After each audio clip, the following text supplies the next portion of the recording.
$400. Not a cent more. Take it or leave.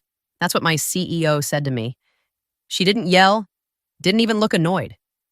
Just slid the paper across her desk like she was pushing a menu at a diner. Corporate calm. The kind that sounds polite but isn't. I swear I thought I misheard her. $400 per diem total, including airfare. It was an impossible ceiling for Denver in peak season.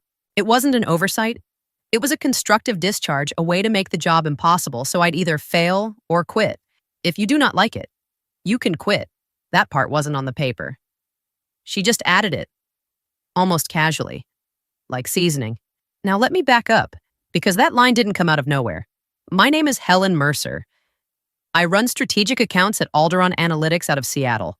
For 7 years, I have been the one getting on planes to Denver, Austin, San Francisco. I built the West Coast market for us from basically nothing. Horizon Systems in Denver, 18% of our revenue. I know that number because I fought for it. Apparently, I also account for 37% of our travel budget. Victoria tapped the page. The board wants a 15% operational reduction. Travel is up 22% year over year. We need discipline. Discipline. Like I was a teenager sneaking out with a company card. I glanced at the skyline behind her. The room smelled faintly like burnt coffee. She'd probably been in back-to-back meetings all morning trying to look decisive. Does this apply to strategic accounts, I asked? Yes, across the board. Across the board. That's how they say you specifically without saying it. Seattle to Denver during business season can run more than $400 just for airfare. And she knew that. She is not stupid. MBA from Chicago, spreadsheet queen. This was not ignorance, this was strategy. Honestly, if you've ever had someone reduce years of your life to a cost center, you know that quiet feeling in your chest. Not anger, not yet. Just, okay. I said, can you send this to me in writing? She smiled. Of course. I signed the acknowledgement when the email came through. No argument, no speech. Then I stood up and said, thank you for everything. I saw it hit her. She expected a fight or panic. Instead, I gave her calm. Walking back to my office, I kept thinking about one thing. If I follow this rule exactly, something is going to break. I just didn't know who first. I did exactly what she told me to do. I booked the cheapest flight to Denver. One layover in Boise, 5 hours sitting in an airport that smelled like fryer oil and burnt coffee. I almost paid the extra for a direct flight. My finger hovered over the button. Then I heard her voice in my head. $400, not a cent more. So I closed the tab. The hotel was 20 minutes outside downtown. Thin towels. The hallway carpet smelled faintly like bleach. I kept every receipt. I swear I triple-checked the totals like I was studying for an exam. Horizon's quarterly review started stiff. Daniel Reyes nodded when I walked in. Not warm, not cold, just measuring. You took the late arrival, he asked. Budget cap, I replied. Had to. He didn't comment. Just moved into slides. We got through projections. Expansion timeline. Then their infrastructure lead, Marisol, leaned forward. There's an issue with the migration sequence. We flagged it last night. I saw the email on the flight. I told her, let's walk through it. We did. It wasn't catastrophic, but it needed someone with authority to make a call. Around 8 that night, Daniel looked at me. Are you staying to finish this? My flight's at 6 in the morning? I answered. Change fee would push me over. Silence. Marisol glanced between us. So, what's the decision? I pulled up the revised policy email on my phone and slid it across the table. I'm operating under new travel limits. I can advise. Final approval will have to go through Alderon tomorrow. Daniel's jaw tightened. We needed you here. I'm here now, I said. Calm. Within policy. That's the shift right there. Before, I would have stayed, paid the difference myself if I had to. This time I didn't. We wrapped without full resolution. The next morning at the airport, Daniel called. Why weren't you there when we escalated? I followed the approved travel policy. A long pause. Understood. He finally said, not angry, just different. That's when I felt it. Nothing exploded, but something moved. The email came in at 9:17 on a Tuesday. Subject line expense clarification request. From finance. Please clarify $86 taxi reimbursement from Q2 last year. $86. I stared at it longer than I should have. That was the Denver trip where Horizon almost walked. I stayed until midnight in a server room that smelled like hot plastic and dust. Daniel and I sat on folding chairs while their engineers untangled a migration mess. We secured a renewal worth just under $200,000 that quarter. Now I was explaining a taxi. I replied within 10 minutes. Attached the receipt, added context, kept it clean. 5 minutes later, another email. Please provide additional documentation for client dinner reimbursement. $142. That dinner was the night Daniel told me Horizon was considering expansion into Texas. I remember because I picked up the check without thinking. It wasn't about food. It was about momentum. I walked down to finance. Marcy, who I'd worked with for years, wouldn't meet my eyes. Is this coming from you, I asked? She exhaled. It's part of the new review initiative, travel efficiency initiative. Her silence confirmed it. Victoria already presented savings to the board, didn't she? Marcy hesitated. She highlighted projected reductions. Projected, not actual. So if those savings didn't materialize, someone needed to look excessive. Me. I went back to my office and opened the internal leadership memo Trent accidentally forwarded to the wrong distribution list. Strategic cost correction achieved through travel controls. Achieved. I hadn't even finished my first under-budget quarter. This wasn't about discipline. It was about optics. I forwarded every audit email to my personal archive. Not to fight, just to document. If I was going to be the proof of savings, I needed to see what the savings were really costing. The meeting invite came from Victoria herself. Strategic alignment session Horizon systems. Mandatory. I walked into the conference room and Trent Wallace was already there. Laptop open, posture straight like he was auditioning. 32. Smart. Eager. Clean haircut. The kind of guy who believes process fixes everything. Victoria stood at the head of the table. I want to formally introduce Trent as co-lead on Horizon. She announced, no system should depend on one individual. She didn't look at me when she said it. She didn't have to. Trent gave me a quick smile. Looking forward to learning from you. I nodded. You'll learn fast. The call with Horizon started 10 minutes later. Daniel appeared on screen. Marisol next to him. Trent led. He went slide by slide. Metrics. Timeline. Cost efficiency. Clean delivery. Halfway through, Daniel leaned back. Let's talk about the expansion into Texas. Trent clicked to a forecast model. We've mapped projected resource allocation based on standardized growth curves. Daniel didn't respond to the slide.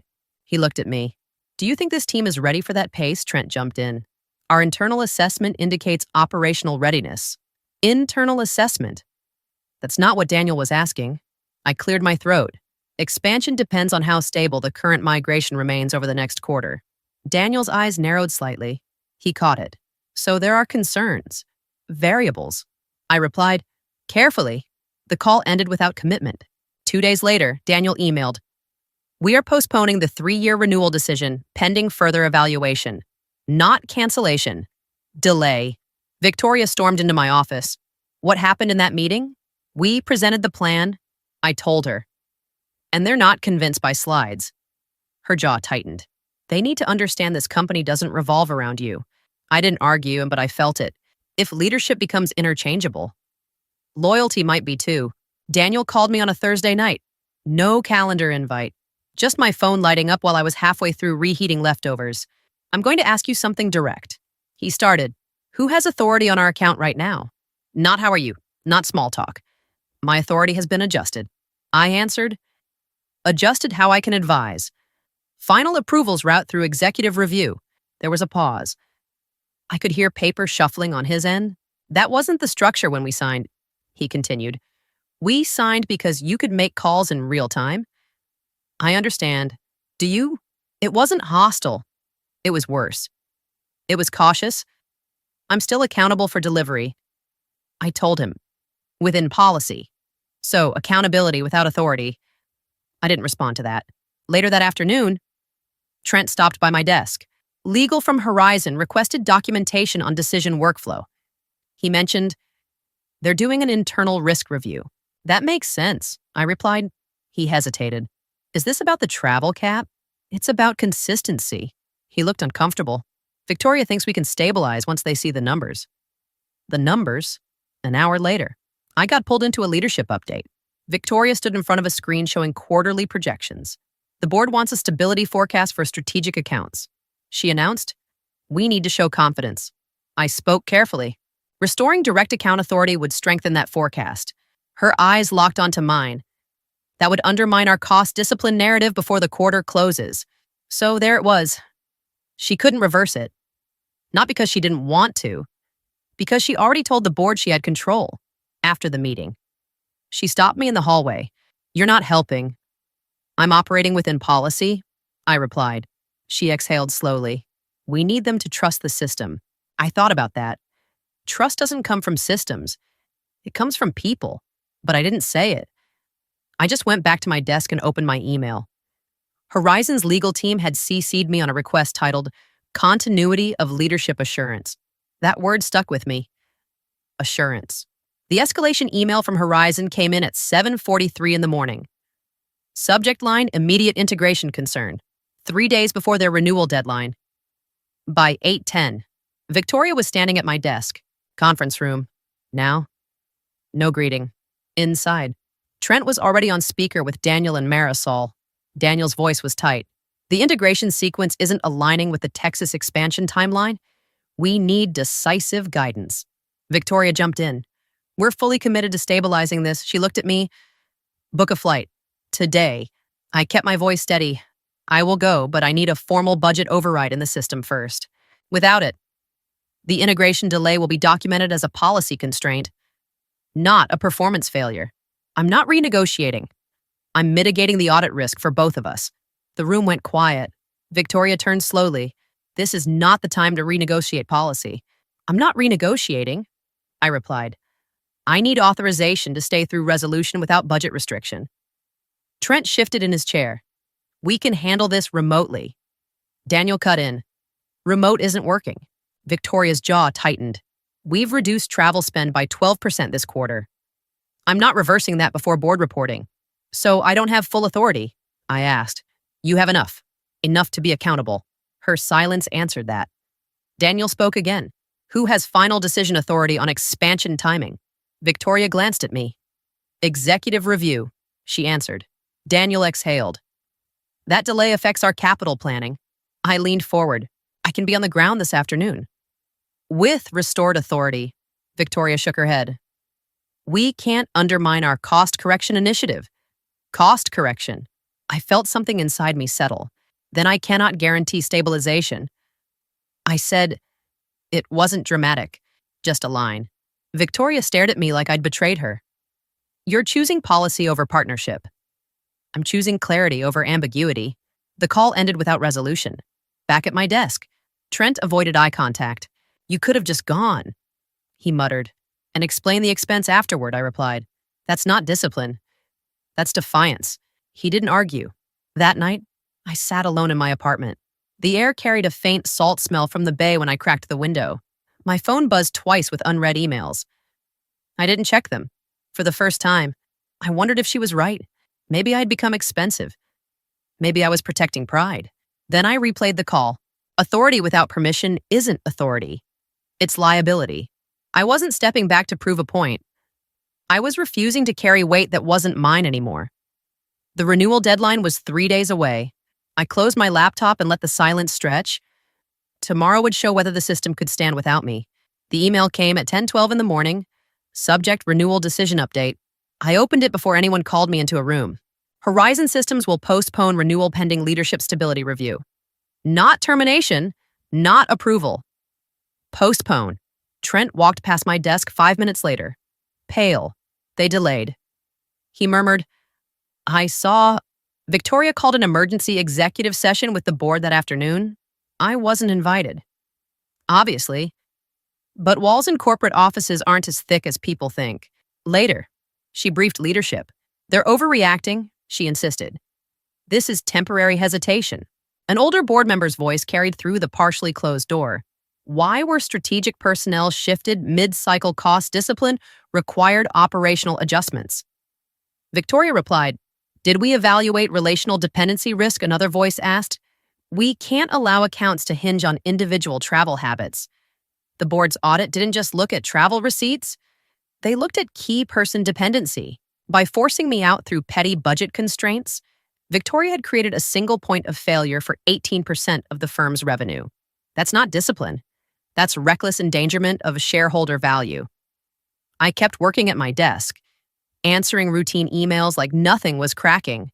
An hour later, Victoria stepped out, composed but tighter around the eyes. "The board has frozen further restructuring until audit review," she informed us. "We need to present stability." Trent looked at me. This time, he didn't try to argue process. I didn't smile. I didn't react. Daniel called later. "We're reviewing continuity planning internally." He told me, "I understand. This isn't personal." I know. And that was the truth. No one yelled. No contracts exploded. But 18% of our annual revenue was now suspended in midair. Metrics look clean on slides. They don't show hesitation in someone's voice. I shut my laptop that evening and waited for the next move to surface. Horizon didn't renew. The official notice came in clean. Legal language.